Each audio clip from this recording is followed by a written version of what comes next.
শুক্রবার বিজেপি নেতা দিলীপ ঘোষ পূর্ব মেদিনীপুরের দেউলিয়া বাজারে চা চক্রে যোগ দেন। এদিন তিনি তার বক্তব্যের মাধ্যমে বিজেপি কর্মী সমর্থকদের রীতিমতো উজ্জীবিত করেন। বিজেপির প্রাক্তন রাজ্য সভাপতি দিলীপ ঘোষ বলেন, সাধারণ মানুষের কাছে আগের চাইতে বিজেপি দলের গুরুত্ব বেড়েছে।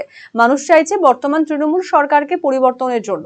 এবারে ভোট হচ্ছে পরিবর্তনের ভোট। প্রধানমন্ত্রী এ রাজ্যে একাধিকবার এসেছেন। নতুন 12টি ট্রেন এ রাজ্যকে উপহার দিয়েছে। সারা দেশের সাথে যোগাযোগ বেড়েছে রেল যোগাযোগের মাধ্যমে।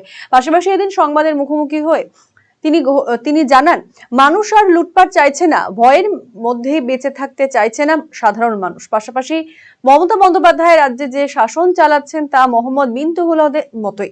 নির্বাচন যতই এগিয়ে এসেছে ততই উল্টোপাল্টা বলছেন মুখ্যমন্ত্রী। অন্যদিকে এসআইআর নিয়ে তিনি বলেন, এসআইআর ঠিকঠাক পথেই চলছে। আরো প্রায় 85 লক্ষ মানুষের ভাগ্য ঝুলে আছে। আমরা আগেই যা বলেছি, প্রায় 1 কোটি ভুয়ো ভোটারের নাম বাদ যাবে।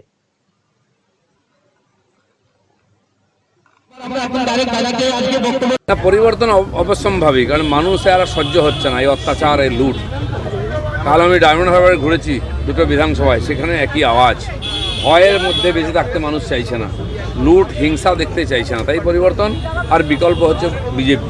সেই জন্য বিজেপি के लोग बोलते छोड़ो नहीं। बट हम लोग तो अभी जानते थे एक ही मोहम्मद बिन तुगलक की ममता बनर्जी, वो फिर किसको बोल रही है।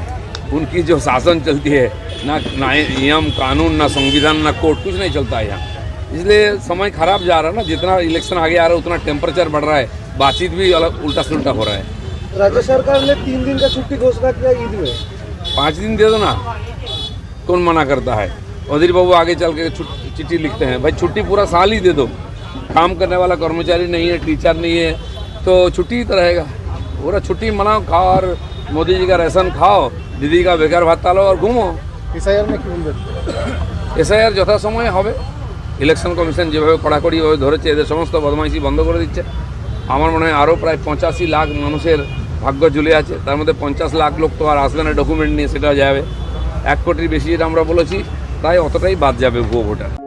আমাদের এই ক্লিনিকে সমস্ত রকম দাঁতের চিকিৎসা করা হয়, যেমন দাঁত তোলা, আরসিটি, দাঁত বাঁধানো, দাঁতের ফিলিং এবং আরো বিভিন্ন রকম সমস্ত রকম আধুনিক পরিষেবা এখানে দাঁতের দেওয়া হয়। রায়গঞ্জ তথা উত্তর দিনাজপুর জেলার প্রখ্যাত দন্ত চিকিৎসক কালিদাস সাহার দন্তসাথী এখন আরো আধুনিক ও উন্নত মানের পরিষেবা নিয়ে এসেছে সকলের জন্য। অত্যাধুনিক টেকনোলজি নির্ভর এই সুপরিচিত অ্যাডভান্স ডেন্টাল ক্লিনিকে এখন নিয়মিত বসছেন ডক্টর কালিদাস সাহা ও ডক্টর অরিত্র সাহা। অ্যাপয়েন্টমেন্টের ভিত্তিতে বসছেন ডক্টর অর্ণব সাহা ও ডক্টর অঙ্কিতা পাল সাহা।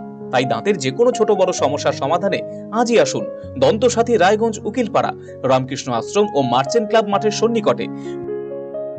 এখন আপনার প্রিয় রায়গঞ্জ শহরের বুকে মোবাইল এবং নানান ধরনের নিত্য প্রয়োজনীয় ইলেকট্রনিক্স এবং ইলেকট্রিক সামগ্রীর বিশাল সম্ভার।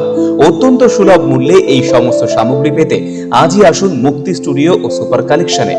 Surya, Khaitan, Kent, Nokia, Oppo, itel, Realme, T Series সহ নানান বিখ্যাত কোম্পানির সুপার কালেকশন আপনার মন জয় করবে। তাই মনের মতো fan, electric iron, geyser, water purifier, sound system, TV, washing machine সহ বিভিন্ন কালেকশন পেতে আজই চলে আসুন রায়গঞ্জ স্টেশনের সম্মুখ ও উকিলপাড়া কমল টকিজ সংলগ্ন সুপার স্টকিস্ট মুক্তি স্টুডিও ও সুপার কালেকশনে। মুক্তি studio and super collection, station road, Mohanbati, Raiganj.